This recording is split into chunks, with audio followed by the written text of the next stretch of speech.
ક્યારેય વિચાર્યું છે કે રોજિંદી નાની નાની આદતો બદલીને કોઈના વેચાણમાં આટલો મોટો ઉછાળો આવી શકે? આજે આપણે રાજુની વાત કરીશું અને જોઈશું કે કેવી રીતે એણે શિસ્ત અને ટેકનોલોજીનો સાથ લઈને પોતાની આખી કરિયર જ બદલી નાખી. જુઓ, આ કહાનીની શરૂઆત થાય છે એવી નાની નાની ભૂલોથી જે આપણને કદાચ બહુ સામાન્ય લાગે, જેમ કે થોડું મોડું પહોંચી જવું, કામને થોડું ટાળવું કે પછી હાથમાં રહેલી ટેકનોલોજીનો પૂરો ઉપયોગ ના કરવો. પણ સાચો ટ્વિસ્ટ તો હવે આવે છે. આ કહાની એ જોવાની છે કે કેવી રીતે આ જ નાની ભૂલોને સુધારીને રાજુએ એવા પરિણામો મેળવ્યા જેની કોઈએ કલ્પના પણ નહોતી કરી. તો ચાલો આપણે મળીએ આપણી આ કહાનીના હીરો રાજુને. રાજુ એક FMCG કંપનીમાં કામ કરતો સેલ્સમેન છે. એનું પણ એક સપનું છે કે એ પોતાની ફિલ્ડમાં ટોચ પર પહોંચે. પણ સાચું કહું તો એની સામે કેટલાક મોટા પડકારો હતા જે એને આગળ વધવા જ નહોતા દેતા. ચાલો જરા એના રિપોર્ટ કાર્ડ પર એક નજર કરીએ. મહિને 4 દિવસ તો ગેરહાજર, રોજ ઓફિસે મોડો પહોંચે. DMS એટલે કે એની જે ડિસ્ટ્રીબ્યુટર મેનેજમેન્ટ સિસ્ટમ હતી એમાં પણ એન્ટ્રી અધૂરી. અને રિયલ ટાઈમ ઓર્ડર્સ એ તો ભૂલી જ જાઓ. પણ એને સૌથી મોટી ભૂલ શું હતી ખબર છે? એ સવારે 10 વાગે માર્કેટમાં હોવો જોઈએ એની જગ્યાએ બપોરે 12 વાગે પહોંચતો. તમે ક્યારેય વિચાર્યું છે કે નાસ્તાની દુકાનોમાં સવારમાં જ કેમ સૌથી વધુ ગ્રાહકો હોય છે?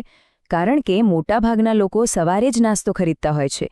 હવે રાજુનું 12 વાગ્યે માર્કેટમાં જવું એ તો એવું જ હતું કે જાણે કોઈ ખેડૂત ધૂમધકતા તાપમાં બપોરે ખેતરમાં બીજ વાવવા નીકળે. અડધો દિવસ અને અડધું વેચાણ તો એમ જ ગયું સમજો. અને રાજુની આ આદતોની અસર કેવી હતી ખબર છે? જાણે 2 બાજુ ધારવાળી તલવાર. એક તરફ રિટેલરો એને એકદમ અનપ્રોફેશનલ માનતા કે આને તો સમયની કોઈ કિંમત જ નથી, અને બીજી બાજુ એની પોતાની કંપનીને લાગતું હતું કે આ તો કામચોરી કરે છે કારણ કે DMSમાં કોઈ રિયલ ટાઈમ ડેટા જ નહોતો. પણ પછી એક દિવસ કંઈક એવું બન્યું જેણે રાજુની આખી જિંદગી બદલી નાખી. એક એવી ઘટના જેણે એની નિષ્ફળતાની ગાડીને સફળતાના પાટા પર લાવી દીધી. પણ એ બદલાવ પર જઈએ એ પહેલાં 1 મિનિટ રોકાઈને વિચારો કે આ બધી સમસ્યાઓનું અસલી કારણ શું હતું? શું રાજુ ખરેખર આળસુ હતો કે પછી પડદા પાછળ કંઈક બીજું જ કારણ હતું? એના સુપરવાઇઝરે એને બોલાવ્યો અને બસ એક જ લાઈન કહી, રાજુ, પ્રોબ્લેમ તારા કામમાં નથી, પ્રોબ્લેમ તારી સિસ્ટમમાં છે. બસ આ એક લાઈન એના દિલમાં ઉતરી ગઈ અને અહીંથી જ ખરો બદલાવ શરૂ થયો. તો ચાલો હવે જોઈએ કે રાજુએ શિસ્ત અને DMS આ 2 હથિયારનો ઉપયોગ કરીને ગેમ કેવી રીતે પલટી નાખી. આ સ્લાઇડ પર એક નજર નાખો. આમાં રાજુની આખી ટ્રાન્સફોર્મેશન સ્ટોરી છે. જ્યાં પહેલાં 12 વાગે માર્કેટમાં એન્ટ્રી થતી ત્યાં હવે સવારે 9:45 વાગે તો પંચિંગ થઈ જાય. રાત્રે થાકીને એકસાથે ઓર્ડર નાખવાને બદલે હવે દરેક દુકાનથી તરત જ ઓર્ડર એન્ટર થવા લાગ્યા. આ નાના નાના ફેરફારોએ એની વિશ્વસનીયતા એટલી બધી વધારી દીધી કે શું વાત કરવી. રાજુની નવી દિનચર્યા કેવી હતી? સાવ સિમ્પલ પણ પાવરફુલ. સવારે 9:55 પંચ ઇન, દરેક રિટેલરને મળો એટલે તરત જ વિઝિટ લોક કરો. ઓર્ડર મળે એટલે તરત જ સિસ્ટમમાં એન્ટ્રી. અને આટલું કરવાથી દિવસના અંતે 40 પ્રોડક્ટિવ કોલ્સનો ટાર્ગેટ આરામથી પૂરો થઈ જતો. પણ વાત અહીંયા જ નથી અટકતી. શિસ્ત તો માત્ર પહેલું પગથિયું હતું. હવે રાજુએ DMSના ડેટાનો જે રીતે ઉપયોગ કર્યો એણે તો એના વેચાણમાં જાણે કે વિસ્ફોટ જ કરી દીધો. હવે DMS એના માટે ખાલી હાજરી પૂરવાનું મશીન નહોતું, એ તો એના માટે એક સુપર પાવર બની ગયું હતું. એને હવે ચોખ્ખું દેખાતું હતું કે કયો રિટેલર કઈ પ્રોડક્ટ નથી રાખતો, કોની દુકાનમાં સૌથી વધુ વેચાતી આઇટમ ખૂટી રહી છે. આ ડેટા એના માટે કોઈ બ્રહ્માસ્ત્રથી ઊંચો નહોતો. જરા કલ્પના કરો એ સીનની. હવે રાજુ કોઈ રિટેલર પાસે જઈને અટકળો નહોતો લગાવતો. એ સીધા ડેટા સાથે વાત કરતો. એ કહેતો, સર, મારી સિસ્ટમ બતાવે છે કે તમારી દુકાનમાં આ પ્રોડક્ટ નથી અને અત્યારે માર્કેટમાં એની જબરજસ્ત ડિમાન્ડ છે. ઓર્ડર લખી લો. હવે હકીકત સામે કોણ ના પાડી શકે? અને આ બધાનું રિઝલ્ટ સીધો ડબલ.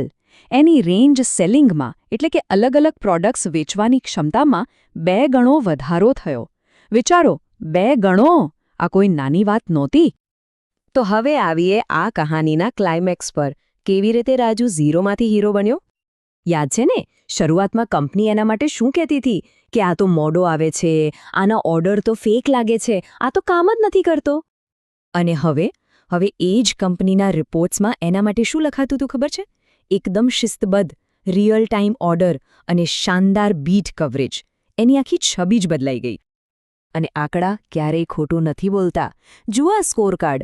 ગેરહાજરી 4 દિવસથી 0 પર, બીટ કવરેજ 100%, રોજના 40 ઉત્પાદક કોલ્સ, રેન્જ સેલિંગ બમણું, અને સૌથી મોટી વાત, જે ઇન્સેન્ટિવ પહેલાં લોક રહેતું હતું એ હવે અનલોક થઈ ગયું હતું. રાજુની આખી કહાની આપણને બસ એક જ વાત શીખવે છે કે આજના જેટ યુગમાં આપણે બળદગાડાની સ્પીડથી નહીં ચાલી શકીએ. સફળ થવા માટે સ્પીડ અને સ્માર્ટ વર્ક બંને જરૂરી છે. અને એટલે જ છેલ્લે એક સવાલ આપણી જાતને પૂછવા જેવો છે કે જ્યારે આખી દુનિયા આટલી ઝડપથી ભાગી રહી છે, ત્યારે શું આપણે આપણી જૂની વિચારસરણી અને કામ કરવાની પદ્ધતિઓને વળગી રહી શકીએ? આના પર વિચાર જરૂર કરજો.